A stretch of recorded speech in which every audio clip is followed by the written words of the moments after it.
Okay, this is gonna be a demonstration video for how to do Shepherd's Ferry, type of style using the Photoshop.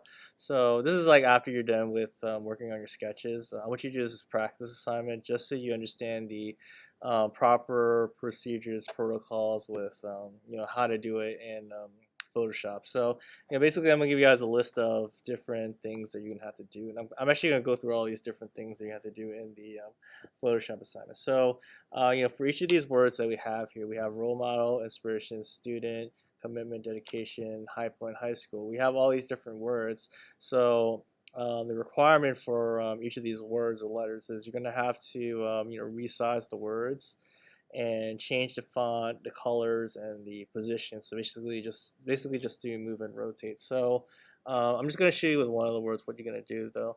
If you look at your layers window here, where the layers are, again, this one of those will probably have to go to Windows and Layers to check it off. This is going to be like where those specific words are. So for some reason you can't click on the words. You can click on these areas to highlight them. But my suggestion is, just double click on the word, and then it's going to highlight the word, just like I would in Microsoft Word. And if you go on the very top, though, it's going to give you some different options where you can change the font of the word. So you want to change that font.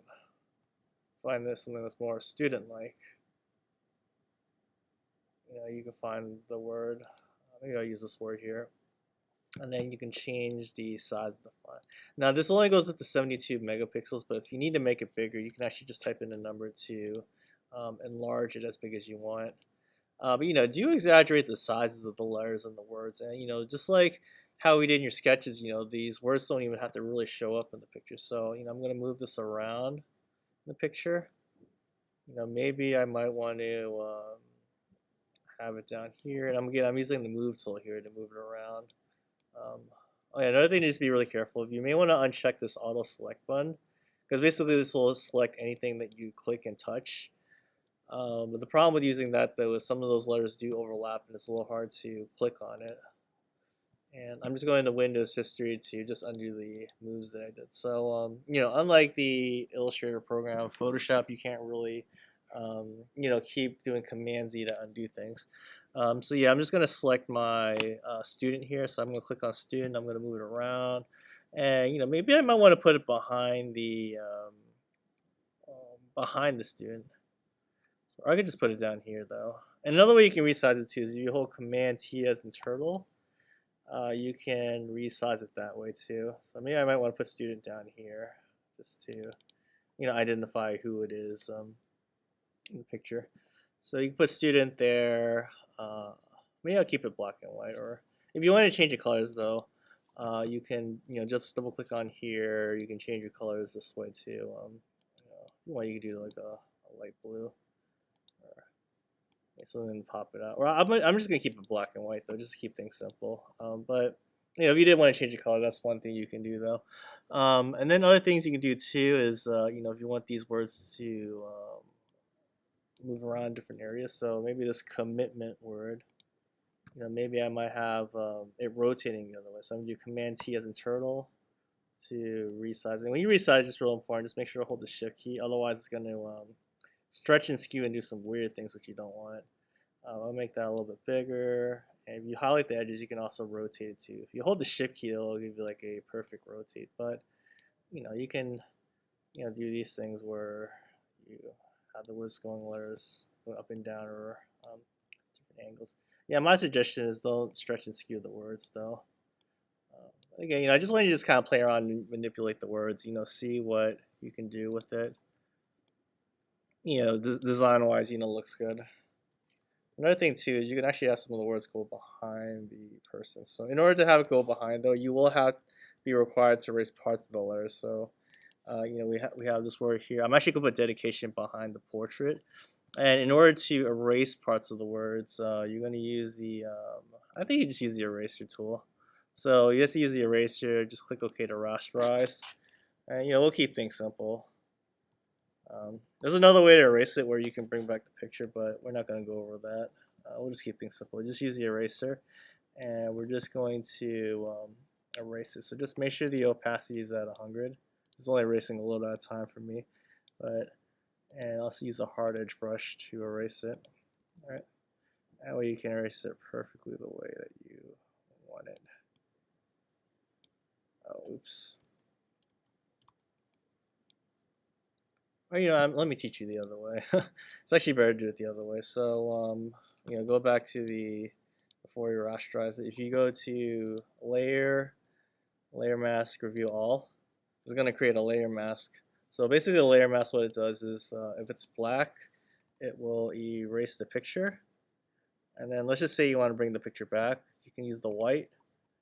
And I'm doing Command plus to zoom in, and you can bring it back with the white.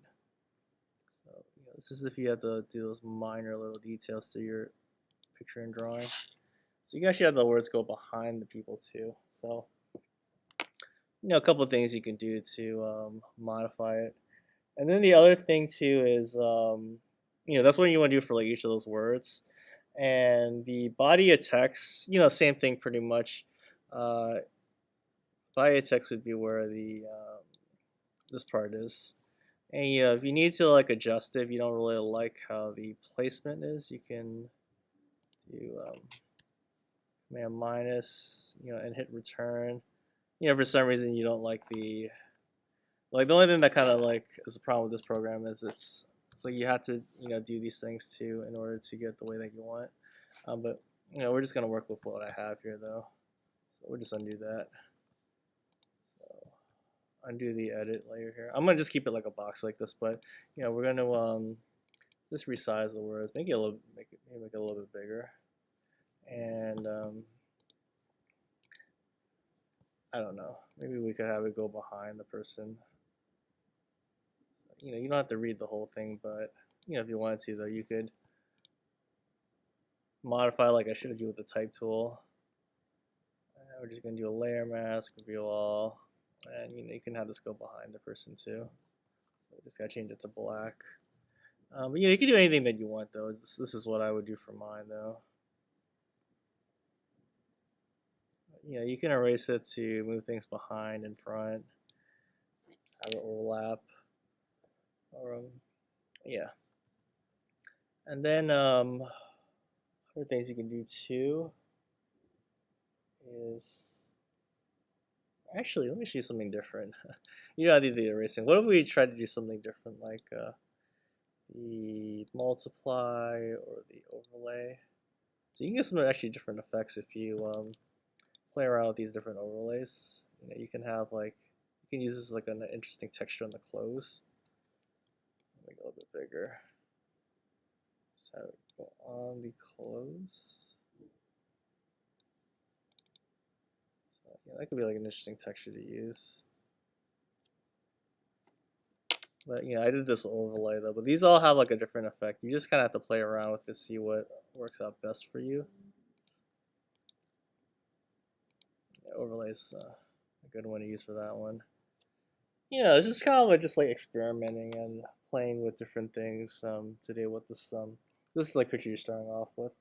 And then one other thing too I want you to do is create a gradient map. So gradient map, and we use a gradient map. These are like the default colors that we used before. We use the photographic tones. So this will allow you to have like different tones for your picture. Now, if you wanted something very similar to the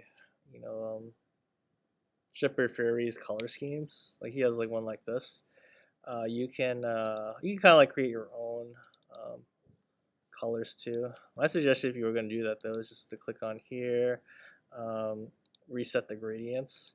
So you can use one of the basic gradients we had before. Like this is a blue, red, yellow. So in this case, we would have to use the blue as a black. For some reason, it's not highlighting black, but you can change this to black. And this color will stay as the same red. And this color, I would make it the lighter yellow. And the only thing we have to do is add an orange in the middle here. So, that's how you get Shepard Fairey's colors if you were kind of curious how to do that. But again, you have to like kind of play around and experiment with it to get like those same colors. So what else did I want to show you? Oh yeah, the last thing was just adding textures and patterns to the portrait. So in order to add textures or patterns, we'll just kind of like grab a texture and pattern from the internet. So we can do paint splatter. I think paint splatter would be kind of interesting to add to here. And yeah, we can do this one here. So we'll just use this paint splatter here. Again, you want to save this in your folder. I'm just going to drag this to the desktop to be real quick. And then you can put it on here. And we're just going to make it as big as we can just to fill up the page. Let's be a nice little detail on that open space up there. So we add the paint splatter, and just like how we did with that one word or the big text area, you can play around with the overlays too. So maybe just try out overlay just to try that out first. Okay, that's kind of interesting. So I'm just moving it around. I'm going to overlay to the portrait though, but let's try multiply. So it's adding it to like that whole background there. Yeah, I'm not really feeling that too much. Darken screen. Ooh, it's a little harsh. So maybe multiply, but you can do layer mask, review all. And basically what the layer mask does is it actually allows you to erase certain parts of the picture and reveal others. Maybe we might just erase this part of the picture. Keep it same on the face. And then we can use that as a nice texture for the background. Now, it's a little hard to see the words, so maybe change the opacity a little bit. Have it fade out. There's like so many things you can do with this assignment. If you see what I did here, I actually dragged this below the gradient, so I created more of like an orangish tone for like the picture. All right, but it's just kind of like experimenting, having fun with it. If you guys are kind of curious on like other things you can do, just let me know. Or if you're a little confused on like what I just showed you, because I just showed you like 10 different things at once. But yeah, just kind of experiment with it. Just make sure to follow that list of things that I want you to at least experiment and try out on the Photoshop program.